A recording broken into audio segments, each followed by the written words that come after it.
person, that very serious person, that man there on the I see. corner. Yes. He's built this country. It's a very famous military professional in China. It's very famous. He's very intelligent. He built this country. He's the owner.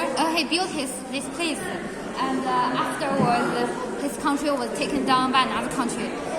And afterwards, China gets into one country, and the Han Dynasty. And Li Bai, the great poet, come here to see this building, and he write down a poem about this place. It's when we are very young, we know this poem.